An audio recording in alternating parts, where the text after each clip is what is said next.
Good morning, students. Limit comparison test മറ്റൊരു problem ചെയ്യാം. നമ്മുടെ പ്രോബ്ലം ഇതാണ്.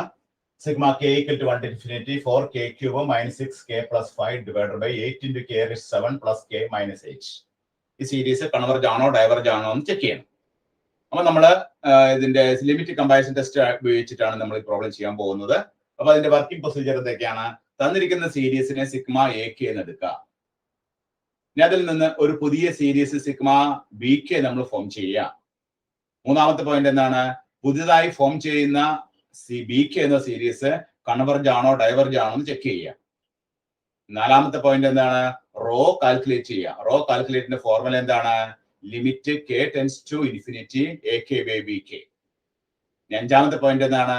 നമ്മൾ കാൽക്കുലേറ്റ് ചെയ്ത റോയുടെ വാല്യൂ ഗ്രേറ്റർ ദാൻ സീറോയും ഒരു ഫൈനൈറ്റ് ക്വാണ്ടിറ്റിയുമാണെങ്കിൽ നമ്മുടെ പുതിയ സീരീസ് കൺവെർജ് ആയിരുന്നുവെങ്കിൽ ഈ ഗിവൺ സീരീസും കൺവെർജ് ആയിരിക്കും. പുതിയ സീരീസ് ഡൈവർജ് ആയിരുന്നെങ്കിൽ ഈ സീരീസും ഡൈവർജ് ആയിരിക്കും. അപ്പൊ നമുക്ക് ഈ പ്രോബ്ലം ചെയ്ത് നോക്കാം. ഈ പ്രോബ്ലത്തിൽ തന്നിരിക്കുന്ന സീരീസിനെ ഞാൻ സിഗ്മ എ കെ എന്ന് എടുക്കുന്നു. സിഗ്മ എ കെ അതെന്താണത്? Sigma K equal to 1 to infinity 4k cube minus 6k plus 5 divided by 8k raised to 7 plus k minus h. ഇനി നമ്മൾ എന്താ ചെയ്യുക? ഇതിൽ നിന്ന് പുതിയൊരു സീരീസ് ഫോം ചെയ്യുന്നു. ആ പുതിയ സീരീസിന്റെ പേര് എന്താണ്? Sigma B k. അപ്പൊ നമ്മുടെ കെയുടെ ഹയസ്റ്റ് പവർ എത്രയാണ്? 4k cube. അപ്പൊ sigma K equal to 1 to infinity k equal to 1 to infinity 4k cube by 8k raised to 7. നമ്മൾ സിംപ്ലിഫൈ ചെയ്യുമ്പോൾ നമുക്ക് എന്താ കിട്ടണേ? 1/2 sigma k equal to 1 to infinity 1 by k raised to 4 കിട്ടും. k cube by k raised to 7 എന്ന് പറയുമ്പോൾ ഇതിൽ നമുക്ക് കിട്ടുന്നത് എന്താണ്? 1 by k raised to 4 കിട്ടും. ഇനി ഇവിടെ നോക്കാം. ഈ sigma k equal to 1 to infinity എന്നുള്ള എന്ത് സീരീസ് ആണ്? Sigma 1 raised to k raised to p ഫോമിലാണ്. ഇതൊരു പി സീരീസ് ആണ്. ഈ പി സീരീസിൽ പിയുടെ വാല്യൂ എത്രയാണ്? 4 ആണ്. അത് ഗ്രേറ്റർ ദാൻ 1 ആണ്. അതുകൊണ്ട് ന്യൂ സീരീസ് എന്താണ് നമ്മൾ ഫോം ചെയ്ത new series sigma K equal to 1 to infinity B K എന്ന് പറഞ്ഞ എന്താണ്? കൺവെർജന്റ് ആണ്. കൺവെർജന്റ് ആണ്. മൂന്നാമത്തെ പോയിന്റ് കഴിഞ്ഞു. അപ്പൊ നമ്മൾ പുതുതായിട്ട് ഫോം ചെയ്ത ആ പുതിയ സീരീസ് കൺവെർജന്റ് ആണെന്ന് നമുക്ക് കിട്ടി. ഇനി നാലാമത്തെ പോയിന്റ് കണ്ടുപിടിക്കുക. നാലാമത്തെ പോയിന്റ് റോ കാൽക്കുലേറ്റ് ചെയ്യണം. റോ കാൽക്കുലേറ്റിന്റെ ഫോർമുല എന്താണ്? Limit K tends to infinity A K by B K. ഇതാണ് ഫോർമുല. അപ്പൊ limit K tends to infinity A K എന്ന് പറഞ്ഞാൽ എന്താണ്? 4k cube minus 6k plus 5 divided by 8k raised to 7 plus k minus 8 divided by B K എന്ന് പറഞ്ഞാൽ എന്താണ്? B K എന്ന് പറഞ്ഞാൽ 1/2 അല്ലെ? അപ്പൊ k cube divided by 2 into k raised to 7. ഇത് സിംപ്ലിഫൈ ചെയ്യാം. സിംപ്ലിഫൈ ചെയ്യുമ്പോൾ limit k tends to infinity 4k cube minus 6k plus 5 divided by 8k raised to 7 plus k minus 8 into 2k raised to 7. താഴെയുള്ളത് മുകളിലോട്ട് പോകും. ഇവിടെ k cube എന്ന് വരും. ഇനി നമ്മൾ സിംപ്ലിഫൈ ചെയ്തെടുക്കണം. സിംപ്ലിഫൈ ചെയ്തെടുക്കാം.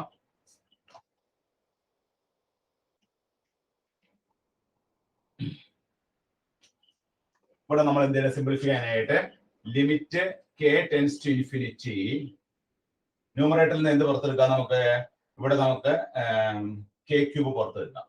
കെ ക്യൂബ് പുറത്തെടുക്കുമ്പോൾ ഇവിടെ നമുക്ക് 4 വരും. ഇവിടെ 6/k² 6/k² എന്ന് വരും. പ്ലസ് 5/k ക്യൂബ് എന്ന് വരും. ഇൻറ്റു 2k raised to 7 എന്ന് വരും. 2k raised to 7.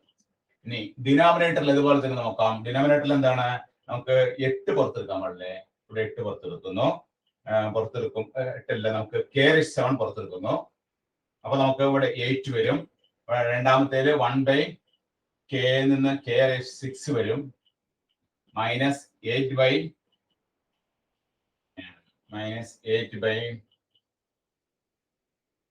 raised 7 വരും. Into k cube.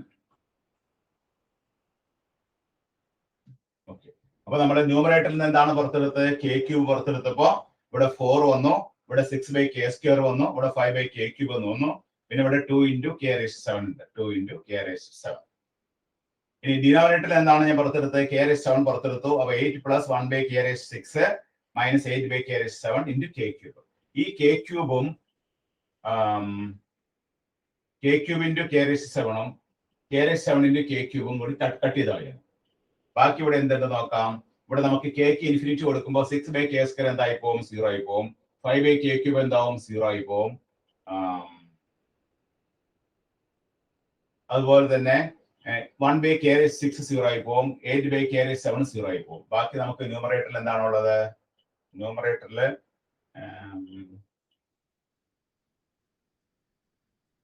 4 എന്നാണുള്ളത് അല്ലെ. ന്യൂമറേറ്ററിൽ 4 × 2 അല്ലെ. 4 ഇൻറ്റു ഇവിടെ 4 വരും, ഇൻറ്റു 2 വരും. 4 × 8. ഡിനോമിനേറ്ററിൽ എന്ത് വരും? 8 വരും. അപ്പൊ നമുക്ക് ഇതിൽ ക്യാൻസൽ ആകുമ്പോൾ നമുക്ക് കിട്ടുന്ന ആൻസർ എത്രയാണ്? 1 വരും. അപ്പൊ റോയുടെ വാല്യൂ എന്ത് കിട്ടി? റോയുടെ വാല്യൂ ഗ്രേറ്റർ ദാൻ 0 എന്ന് കിട്ടി. റോയുടെ value greater than 0 and finite. റോയുടെ വാല്യൂ നമുക്ക് കിട്ടിയത് എത്രയാണ്? റോയുടെ വാല്യൂ നമുക്ക് കിട്ടിയത് 1 ആണ്. അത് ഗ്രേറ്റർ ദാൻ 0 ആണ്. ഒരു ഫൈനൈറ്റ് ക്വാണ്ടിറ്റിയാണ്. അപ്പൊ നമ്മുടെ കൺക്ലൂഷൻ എന്താണ്? Therefore, the given series is converges. എന്തുകൊണ്ടാണ് കൺവെർജ് ആവുന്നത്?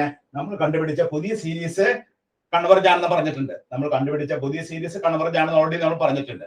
അതുകൊണ്ട് ഈ കണ്ടീഷൻ ഫുൾഫിൽ ചെയ്തുകൊണ്ട് rho greater than 0 and finite and പേരിൽ നമ്മൾ പറയുന്നു തന്നിരിക്കുന്ന സീരീസ് കൺവെർജന്റ് ആണ്. അപ്പൊ ഇങ്ങനെയാണ് നമ്മൾ ലിമിറ്റ് കമ്പാരിസൺ ടെസ്റ്റ് ഉപയോഗിച്ച് പ്രോബ്ലം ചെയ്യുന്നത്. അപ്പൊ ഇവിടെ നമുക്ക് കിട്ടിയ റോയുടെ വാല്യൂ 1 ആണ്. അത് ഗ്രേറ്റർ ദാൻ 0 ആണ്. അതൊരു ഫൈനൈറ്റ് ക്വാണ്ടിറ്റിയാണ്. നമ്മുടെ പുതിയ സീരീസ് കൺവെർജ് ആയതുകൊണ്ട് ഈ സീരീസും എന്തായിരിക്കും? കൺവെർജ് ആയിരിക്കും. ഓക്കെ. അപ്പൊ കൃത്യമായിട്ട് എഴുതിയെടുക്കാം, കൃത്യമായിട്ട് ചെയ്ത് പഠിക്കാം. ഈ വർക്കിംഗ് പ്രൊസീജിയർ കൃത്യമായിട്ട് നിങ്ങൾ ഓർത്തിരിക്കുക. ഇതാണ് നമ്മുടെ വർക്കിംഗ് പ്രൊസീജിയർ. ആദ്യം തന്നിരിക്കുന്ന സീരീസിനെ സിഗ്മ AK ആയിട്ട് നമ്മൾ ചൂസ് ചെയ്യുന്നു. രണ്ടാമത്തെ പോയിന്റ് എന്താണ്? അത് പുതിയൊരു സീരീസ് അതിൽ നിന്ന് ഫോം ചെയ്യുന്നു. ആ പുതിയ സീരീസ് നമ്മൾ കൺവെർജ് ആണോ ഡൈവർജന്റ് ആണോ നോക്കുന്നു. അപ്പൊ ആ പുതിയ സീരീസ് ചിലപ്പോൾ പി സീരീസ് ആവാം, ചിലപ്പോൾ ജോമെട്രിക് സീരീസ് ആവാം, എന്താവാം. അപ്പൊ അതിന്റെ പ്രോപ്പർട്ടി ഉപയോഗിച്ച് അത് കൺവെർജ് ആണോ ഡൈവർജന്റ് ആണോ നോക്കാം. അതിനുശേഷമാണ് റോ കാൽക്കുലേറ്റ് ചെയ്യുക. റോ കാൽക്കുലേറ്റ് ചെയ്ത് കിട്ടുന്ന വാല്യൂ ഗ്രേറ്റർ ദാൻ 0യും ഫൈനൈറ്റും ആണെങ്കിൽ പുതിയ സീരീസ് കൺവെർജ് ആയിരുന്നുവെങ്കിൽ ഇതും കൺവെർജ് ആയിരിക്കും. പുതിയ സീരീസ് ഡൈവർജ് ആയിരുന്നെങ്കിൽ ഇതും ഡൈവർജ് ആയിരിക്കും. ഓക്കെ. എല്ലാവരും കൃത്യമായിട്ട് എഴുതിയെടുക്കാം, ചെയ്ത് പഠിക്കാം കേട്ടോ.